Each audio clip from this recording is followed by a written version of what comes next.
আজকে সন্ধ্যাবেলায় প্রচণ্ড মিষ্টি খেতে ইচ্ছে করছিল, কিন্তু বাইরে যা বৃষ্টি পড়ছে আর রাস্তায় যা জল।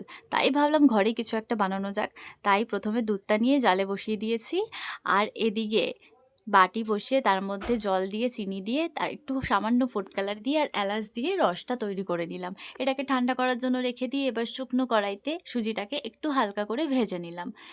আর তারপর সুজিটাকে ঢেলে রেখে তার মধ্যে কিছুটা ঘি দিলাম, দিয়ে গরম করা দুধটাকে দিয়ে ওটাকে ভালো করে আমি ফোটাতে শুরু করলাম।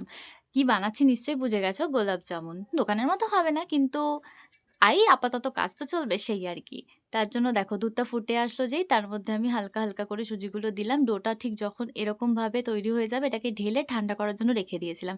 এবার এটাকে ভালো করে হাতে মেখে নিতে হবে। মাখার সময় খেয়াল রাখতে হবে ভিতরে যেন লাড্ডু পাকিয়ে না যায়, খুব সুন্দর করে মাখতে হবে। আমারটা দেখো কমপ্লিট হয়ে গেছে। এরপরে হাতে ঘি মাখিয়ে নিয়ে আমি এগুলোকে গোল গোল করে শেপ দিলাম।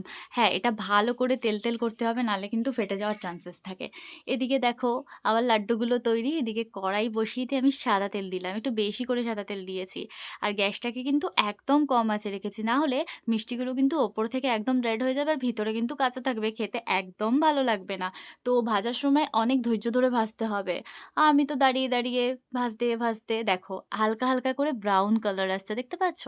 এবার ওগুলোকে খুব সাবধানে আস্তে আস্তে করে উল্টে দিলাম। দেখো হালকা ব্রাউন হয়েছে, তোমরা চাইলে নিজেদের স্বাদ মতন ভাজতে পারো। আমি সেটাকে ভেজে আগে থেকে ঠান্ডা করে রাখা চাশনিটা এর ওপর দিয়ে দিলাম।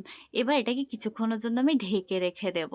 তো চলো ১ ঘন্টা পর আমি খুলে দেখছি। দেখেছো মিষ্টিটা রসগুলো কতটা অ্যাবজর্ব করে নিয়েছে, আর দেখছো কিরকম দেখতে হয়েছে? চলো এবার একটুখানি তোমাদেরকে কেটে দেখিয়ে দিই ভিতর থেকে কিরকম হয়েছে।